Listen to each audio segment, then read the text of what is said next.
கடவுளருள் TV நேயர்களுக்கு astro KS ஐயங்காரின் பணிவான நமஸ்காரங்கள். வார பலன் 23/12/2024 29/12/2024 வரை உண்டான வாரத்திற்கு மேஷம் முதல் மீனம் வரை என்னென்ன பலன்கள்னு பார்ப்போம். இந்த வாரத்தினுடைய கோல்சாரம் அப்படின்னு பார்த்தோம்னா, ரிஷபத்தில் குரு வக்கரகதியில், கடகத்தில் செவ்வாய் வக்கரகதியில், கன்னியில் கேதுவும், விருச்சிகத்தில் புதன், தனுசுவில் சூரியன், மகரத்தில் சுக்கிரன், கும்பத்தில் சனி, மீனத்தில் ராகு.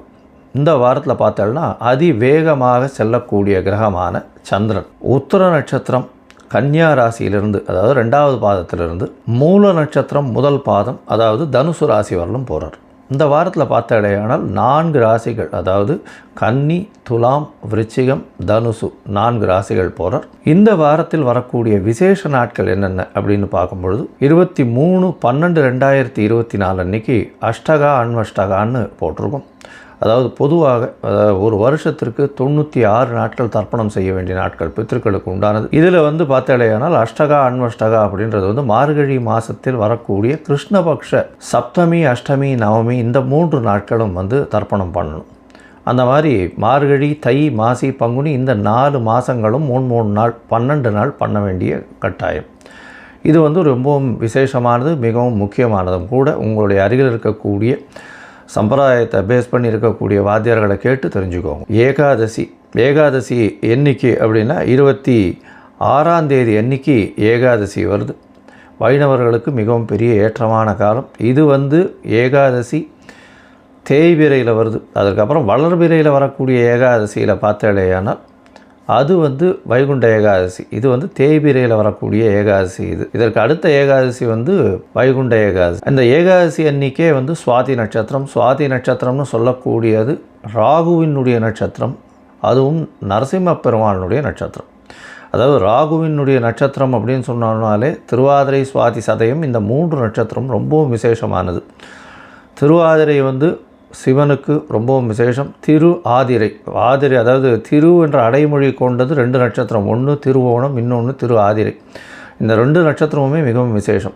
இதில் பார்த்தீங்கன்னா ஆதிரை நட்சத்திரத்தை பொறுத்தவரையிலும் சிவபெருமானுக்கும், ஸ்ரவண நட்சத்திரம் ஓண நட்சத்திரத்தை பொறுத்தவரையிலும் பெருமாளுக்கும் மிகவும் பிரசித்தியாக சொல்லக்கூடியது. இதில் திருவாதிரை நட்சத்திரம் ராகுவனுடைய நட்சத்திரம்.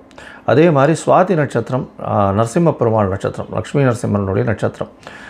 அதே மாதிரி சதய நட்சத்திரம் அப்படின்னு பார்த்தாலேயானால் இந்திரனுக்கு உண்டான நட்சத்திரம். அதனால் ராகுவினுடைய நட்சத்திரங்கள் எல்லா நட்சத்திரங்களும் ஐஸ்வர்யத்தை கொடுக்கக்கூடிய நட்சத்திரங்கள். இந்த காலகட்டத்தில் அதாவது லக்ஷ்மி நரசிம்மரை வணங்குறது, அதாவது சுவாதி நட்சத்திரம், ஏகாதசி எல்லாம் வர்றதுனால லக்ஷ்மி நரசிம்மரை வணங்குறது ரொம்பவும் விசேஷமானது. இந்த 26/12/2024 அன்றைக்கி வரக்கூடிய ஏகாதசி அன்னைக்கு. அதுக்கு அடுத்த நாள் மகாபெரிவரனுடைய ஜெயந்தி வருது. 27ஆம் தேதி 27/12 அன்னைக்கு அவளுடைய பெரிவாளுடைய ஆராதனை வருது. 28/12/2024 அன்றைக்கி சனி பிரதோஷம்.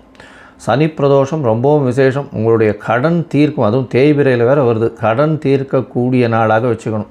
இந்த சனி பிரதோஷத்தில் விரதம் இருந்து இல்லையானால் கண்டிப்பாக பிரதோஷ கால பூஜையும் பார்த்துட்டு, அதாவது சாயந்தரம் 5:45 6:15 மணி வரலும் உண்டான நேரத்தில் பிரதோஷ கால பூஜையையும் பார்த்துட்டு, அதற்கு உண்டான தீபாராதனையும் பார்த்துட்டு, சிவபெருமான் வலம் வர்றதையும் பார்த்துட்டு, அதுக்கப்புறம் போய் அந்த பிரசாதத்தை சாப்பிட்டுட்டு அதுக்கப்புறம் உபவாசத்தை முடிக்கிறது பெரிய விசேஷம். இதன் மூலியமாக நீங்கள் நினைத்த காரியங்கள் அனைத்தும் நடக்கும். இருக்கக்கூடிய கஷ்டங்கள் அனைத்தும், உடல் நலத்தில் இருக்கக்கூடிய கஷ்டங்கள், அது தவிர பண கஷ்டம், கடன், இந்த மாதிரியான, அதாவது கடன் திருப்பி கொடுக்க முடியாத அளவுக்கு கழுத்துக்கு மேலே கடன் இருக்கிறது எல்லாமே இந்த சனி பிரதோஷத்தின் மூலியமாக குறையக்கூடிய வாய்ப்புகள் உண்டு. ஆயுள் கண்டங்களில் இருப்பவர்களுக்கு ஆயுள் கண்டங்கள் நீங்கக்கூடிய வாய்ப்புகள் நிச்சயமாக உண்டு. சரி, இந்த வாரத்தில் எந்தெந்த ராசிக்காரர்களுக்கு சந்திராஷ்டமம் அப்படின்னு பார்த்தோம்னா கும்பம், மீனம், மேஷம், ரிஷபம் இந்த 4 ராசிக்காரர்களுக்கும் சந்திராஷ்டமம் இருக்குது. சந்திரன் மறையக்கூடிய காலகட்டங்களில் புதிதான முடிவுகள் எதுவும் வேண்டாம். எந்த ஒரு வெளியூர் வெளிமாநில பிரயாணம் வேண்டாம். இந்த மாதிரியான விஷயங்களில் சந்திரனை பொறுத்தவரையிலும் மறைந்திருக்கக்கூடிய காலகட்டத்தில் யாருக்கும் ஜாமீன் கையெழுத்து போடாதீங்க. ஒருவேளை நீங்கள் பண்ண வேண்டிய கட்டாயத்தில் நிர்பந்தத்தில் இருக்கீங்க அப்படின்னா சந்திரனுக்கு உண்டான எளிய பரிகாரம் அப்படின்னு சொல்லக்கூடிய பசும்பால் ஒரு 1/2 டம்ளர் அருகில் இருக்கக்கூடிய சிவன் கோவிலில் கொடுத்துட்டு போங்க பிரதோஷ காலத்துக்கு. அது உங்களுக்கு சந்திராஷ்டமத்தின் தாக்கத்திலிருந்து நிச்சயமாக விலக்களிக்கும். சரி, இந்த வாரம் மேஷம் முதல் மீனம் வரை எப்படி இருக்குது அப்படின்றத பார்க்கலாம். அதற்கு முன்னாடி என்னுடைய மொபைல் நம்பர் கீழே ஸ்க்ராலிங்கில் வரும். உங்களுக்கு அஸ்ட்ராலாஜிக்கல் கன்சல்ட் பட்டுதே ஆனால் நீங்கள் எனக்கு ஃபோன் பண்ணுங்க. இப்போ மேஷம் முதல் மீனம் வரை 23/12/2024 29/12/2024 வரை உண்டான வாரத்திற்கு என்னென்ன பலன் அப்படின்னு ஒன்றா பார்க்கலாம். ரிஷபம், கிருத்திகை, ரோகிணி, மிருகசீரிஷம் இந்த 3 நட்சத்திரம் 9 பாதங்களை கொண்ட ராசி. ராசியின் அதிபதி அப்படின்னு சொல்லக்கூடியவர் சுக்கிரன். ராசிக்கு 9ஆம் இடத்துல இருக்கார். இந்த வாரம் பார்த்தீங்கன்னா உங்களுடைய ராசிநாதன் 9ஆம் இடத்துல இருக்கிறது விசேஷம். 9, 10 அதிபதினு சொல்லக்கூடியவர் சனி பகவான். உங்களுடைய மிகப்பெரிய யோகர். அவர் 10ஆம் இடத்துல இருக்கிறார். பொது காரியங்களில் ஈடுபடக்கூடிய வாய்ப்புகள் உண்டு. தொழிலில் பெரிய ஏற்றமும் மாற்றமும் இருக்கக்கூடிய வாய்ப்புகள் நிச்சயமாக இருக்கும். வேலையில் மாற்றங்கள் இருக்கக்கூடிய காலகட்டமாக அமையும். இருந்தாலும் வேலையில் உங்களுக்கு ப்ரமோஷன் வரும். இருக்கக்கூடிய வேலையில் ப்ரமோஷன் வரக்கூடிய வாய்ப்பு உண்டு. ராசிக்கு 3ஆம் இடத்தில் செவ்வாய் வக்ரகதியில் இருக்கிறது பெரிய விசேஷம். நீச்சப்பட்டு இருக்கக்கூடிய செவ்வாய் வக்ரகதியில் இருக்கிறதுனால உச்சம் பெற்றதற்கு சமம். உங்களுடைய சப்தமாதிபதி உச்சம் பெற்று 3ஆம் இடத்தில் இருக்கிறதுனால பார்ட்னர்ஷிப் பிஸ்னஸில் பெரிய ஏற்றம் கிடைக்கக்கூடிய காலகட்டம். அதை தவிர பார்த்தோம்னா வெளிநாடு வெளியூர் போயிட்டு வரணும் அப்படின்னு பார்த்துட்டு இருக்கவாளுக்கு நல்ல ஒரு ஏற்றம் கிடைக்கக்கூடிய காலகட்டமாக இருக்குது. குழந்தை பிராப்திக்கு பார்த்துட்டு இருக்கவாளுக்கு சற்று பின்னடைவு இருக்கக்கூடிய காலகட்டமாக அமையும். இப்போ அதை தவிர பார்த்தோம்னா திருமணத்திற்கு பார்த்து கொண்டு இருப்பவர்களுக்கு குரு அக்கரத்தில் இருக்கிறதுனால கொஞ்சம் பிரச்சனைகள் வரக்கூடிய வாய்ப்புகள் நிச்சயமாக இருக்கும். அதாவது நிச்சயமாக வரன்கள் தட்டி போகக்கூடிய வாய்ப்புகள் இந்த காலகட்டத்தில் இருக்கும். ராசிக்கு 8ஆம் இடத்துல 4ஆம் அதிபதியான சூரியன். அதனால் புதுசாக வீடு மனை விற்கணும்னு நினச்சிட்டு இருக்கேன்னா அது பண்ணக்கூடிய வாய்ப்புகள் உண்டு. அதை தவிர பார்த்தாலேயானால் 8ஆம் இடத்தில் இருக்கக்கூடிய சூரியன் அரசு மற்றும் அரசு சார்ந்த துறைகளிலிருந்து உங்களுக்கு திடீர் சன்மானங்கள் வரக்கூடிய வாய்ப்புகள் நிச்சயமாக உண்டு. ராசிக்கு 11ஆம் இடத்துல ராகு பகவான். வெளிநாடு சம்பந்தமாக நல்ல ஒரு ஏற்றம். மூத்த சகோதரர்களோட சிறு சிறு பிரச்சனைகள் மனக்கசப்புகள் இருக்கக்கூடிய காலகட்டமாக அமையிறது. சமசப்தமத்தில் இருக்கக்கூடிய புதன் நல்ல ஒரு ஏற்றத்தை கொடுப்பார். குடும்பத்தை அமைத்து வைக்கக்கூடிய காலகட்டமாக இருக்கும். எதிர்பாலினத்தவர் மூலியமாக நல்ல ஒரு ஏற்றம் கிடைக்கக்கூடிய காலகட்டமாக அமையப்போகிறது. இந்த வாரம் பார்த்தால அதிவேகமாக செல்லக்கூடிய கிரகமான சந்திரன் உங்களுடைய ராசிக்கு 5ஆம் இடத்துல இந்த வாரத்தை ஆரம்பிக்கிறார். அதாவது 23/12/2024 29/12/2024 வரை உண்டான வாரத்தில் சந்திரன் 5ஆம் இடத்துல இந்த வாரத்தை ஆரம்பிக்கிறார்.